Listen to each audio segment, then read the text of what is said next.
онлайн ярилцлаганд хүрэлцэн ирсэн юм баярлалаа. Тэгэхээр манай Ganabel институттай хамтарч executive coaching хөтөлбөрт хамтдаа хийх гэж байгаа баярлалаа. За тэгэхээр энэ executive coaching хөтөлбөрийн талаар та өөрийнхөө бодлыг хуваалцаач. Ер нь за би өөрөө бол олон компани ажиллуулж исэн. Олон удаа захирлаар ажилласан. Тэгээд захирал хүнд бол нэг 2-3 хэцүү асуудал байдаг. Нэг нь бол тэр хүн ганцаарддаг. Асуух ярих хүн байхгүй. За ямар гэр орныхонтойгоо очиод ярихад хэцүү. За ажил дээр очихлаар дандаа одоо юу гэдгийг ажиллагчтайгаа өөрийнхөө зовлон яриад тахт бас удирдахч хүний хувьд хэцүү.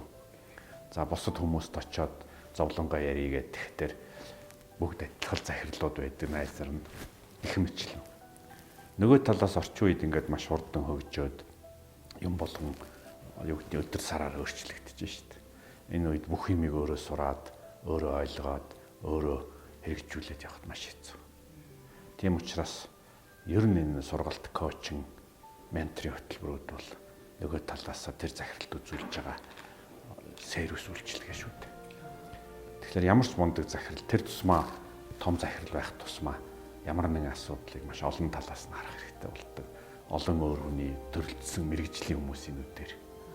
Тийм учраас энэ хөтөлбөрийн миний ойлгож байгаагаар бол энэ хөтөлбөрийн гол зорилго бол ердөө хоёр юм байна.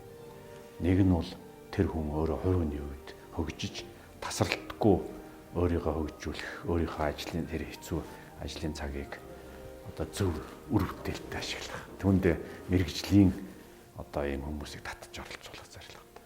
За хоёр дахь нь бол өөрөө компани удирдах байгаа, компани байгуулж байгаа энэ бүх үеиг ажилтаа бас яг энэ компаниг удирдах, байгуулах, менежмент хийх, маркетинг хийх мэрэгжлийн хүмүүсийг бас татж оролцуулж байгаа. Тэгэхээр захирал бол цаг багтай, асуудал ихтэй. Тэгэхээр тийм учраас үндсэндээ коучинг гэдэг бол тэр хүнийг үргэлж одоо хөндлөнгөөс нь түшиг нэг талаас нь нөгөө талаас нь яг төрөлдсөн түрүү хэлсэн мэрэгжлийн үйлчлэг